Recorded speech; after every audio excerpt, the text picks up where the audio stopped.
Hey Exiles, PoE Academy here. In the last episode of the League Starting series, we have talked about finding a decent League Starter build guide for beginners. However, you may encounter some problems doing so. For example, the guide isn't updated in time, or the build is so hyped that gear progression is impossible without a lot of currency. If you are a more experienced player and already have a good understanding of how the leveling process and item progression in PoE works, you can find decent and very cheap starter builds yourself. We do this by using the time machine feature on PoE.ninja.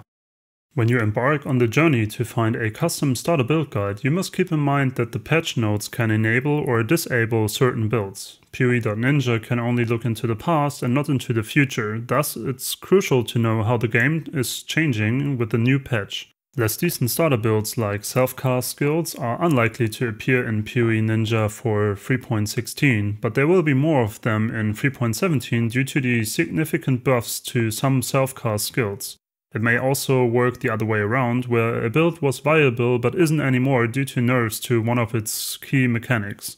The most common starter builds are usually featured by many content creators, so if you want to play Seismic Trap in other league for example, go for it and use one of the existing guides out there. However, if you want to find a niche or at least uncommon starter build, this method is really strong because these kind of builds are usually much cheaper to gear and as such easier to progress. Also, this method is really good for checking out gear progression and to find interim solutions for items that you haven't even thought of.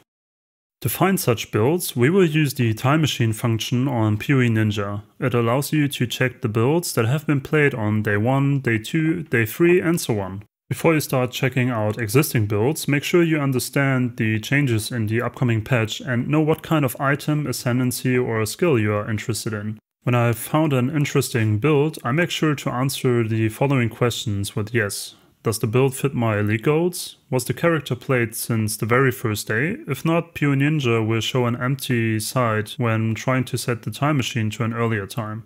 What are the pros and cons of different build variants? Do I enjoy one of them? Does the build require specific unique items? Can I require those items realistically? You can check PoE Ninja and or PoE Anti-Query XYZ for prices. If it requires specific unique items, is the build still viable without those? You can cross-check this with SSF builds. You can check various days in a character page for a glimpse on the item progression. You will find some very smart gearing choices for sure. Is the build played and strong after a couple of days or weeks?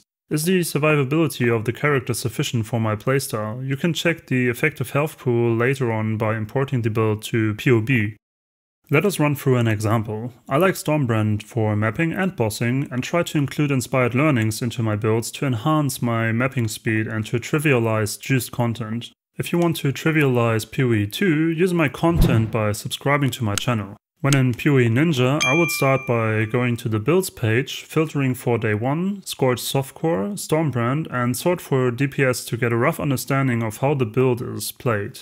Common items are gifts from above, Tabula Rasa and Call of the Brotherhood. The ring tells me that players tend to go for lightning to cold conversion, probably because it's safer due to freeze and chill or for double dipping with aura bots. However, reaching higher DPS is easier by just going pure lightning damage. Also, Inquisitor was the most common choice with over 55% of the players choosing this ascendancy. I guess this is due to Inquisitor being a well-rounded ascendancy for both defense and offense. As I don't want to go Elementalist, I exclude it from the search. Let's check how everything develops until day 3. Inquisitor is still the most common choice and Call of the Brotherhood became even more popular. The damage numbers are much higher and many builds are close to 1 million DPS, which is what I would target for completing red maps. Impulsor's Broken Heart and Storm's Gift became much more popular, which makes sense for even better map clear. Crown of the Inward Eye seems to be best in slot for Helmet. Now let's also search for inspired learnings. 2% of the Stormbrand characters use this jewel, showing me that it's rather niche for this skill. It seems that both Occultist and Inquisitor are viable for running inspired learnings and Stormbrand. I've checked all 4 builds and find the third one the best, so let me walk you through it. It was already played since day 1, which is good because I don't want to respec my character later into a league, but it seems to be quite weak without certain unique items. Most of its power comes from 2 void batteries, which usually cost around 2 to 3x each early on into a new league. The ephemeral bond cost 11 chaos in 3.16, 6 chaos in 3.15 and 180 chaos in 3.14 on day 1 according to PoE Antiquary, which tells me that it can become quite expensive depending on the popularity of other starter builds using it. All the rare items seem to be cheap except the chest, which already has a frenzy charge on hit influence mod. The Stormbrand gem is only level 19, telling me that there is quite some damage to gain through gem levels. The gems are affordable since only basic gems that are sold by Lani are being used. Other than Azuri's Promise, there are no fancy flasks, which is good because many builds gain a lot of DPS from flasks, and the default setting by PoE Ninja is that all flasks are active. The same applies for cluster jewels, as they can contribute a lot of damage but are very expensive and rather hard to obtain early on into a new league. Now let's check the item progression. On day 1, the major upgrades I can identify are 1 Call of the Brotherhood ring, a Cold Leech amulet, Mute Wind Whisper Steps boots, a 6-link body armor, and a +1 to all lightning spell skill gems wand. The other gear looks like it was picked up from the ground.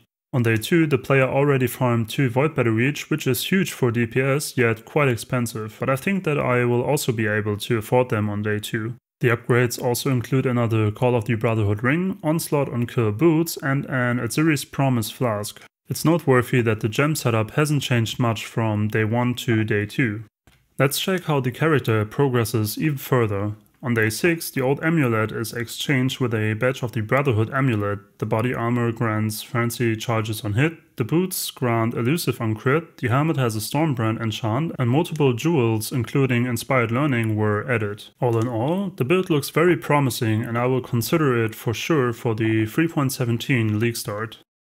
Remember that this is just one example of how you can stalk other players to find decent builds. You obviously want to check out other builds as well to get a better understanding of how these builds scale their damage and to finally settle on one of them. If you like a certain character and its gearing progression appeals to you, go for it. I have done this multiple leagues now in a row and it always worked for me. What about you? Are you using the time machine functionality already?